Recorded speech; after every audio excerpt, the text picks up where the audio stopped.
ನಮಸ್ಕಾರ. ಜೀನಿ ನ್ಯೂಸ್ ವೀಕ್ಷಕರಿಗೆ ಸ್ವಾಗತ.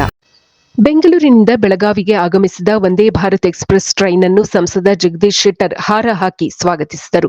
ನಂತರ ಮಾತನಾಡಿದ ಅವರು, ಬೆಂಗಳೂರು ಬೆಳಗಾವಿಗೆ ವಂದೇ ಭಾರತ್ ರೈಲು ತರಲು ನಿಮಗೆ ಆಗಲ್ಲ ಎಂದು ಕೆಲವರು ಕಟುವಾಗಿ ಟೀಕಿಸಿದ್ದರು. ವಂದೇ ಭಾರತ್ ರೈಲನ್ನು ತರುವ ಜವಾಬ್ದಾರಿ ನನ್ನದು ಎಂದಿದ್ದೆ.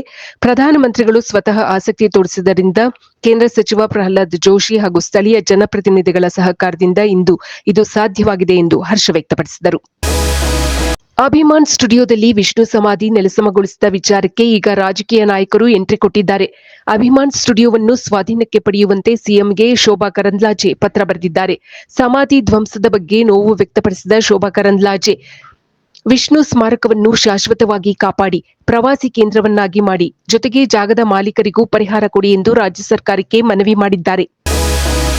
ಮೈಸೂರು ದಸರಾದಲ್ಲಿ ಈ ಬಾರಿಯೂ 21 ದಿನಗಳ ಕಾಲ ವಿದ್ಯುತ್ ದೀಪಾಲಂಕಾರ ಇರುತ್ತದೆ ಎಂದು ಉಸ್ತುವಾರಿ ಸಚಿವ ಡಾ ಎಚ್.ಸಿ. ಮಹದೇವಪ್ಪ ಹೇಳಿದ್ದಾರೆ. ಗಾಂಧಿ ಜಯಂತಿ ದಿನವೇ ಈ ಬಾರಿ ಜಂಬೂ ಸವಾರಿ ಇರಲಿದೆ ಎಂದರು. ಸಿಎಂ ಸಿದ್ದರಾಮಯ್ಯ ಅವರು ಈ ಬಾರಿ ದಸರಾ ಉದ್ಘಾಟಿಸುವುದಿಲ್ಲ ಎನ್ನುತ್ತಿರುವ ವಿಪಕ್ಷಗಳಿಗೆ ಸಚಿವ ಡಾ ಎಚ್.ಸಿ. ಮಹದೇವಪ್ಪ ಪ್ರತಿಕ್ರಿಯೆ ನೀಡಿದ್ದಾರೆ.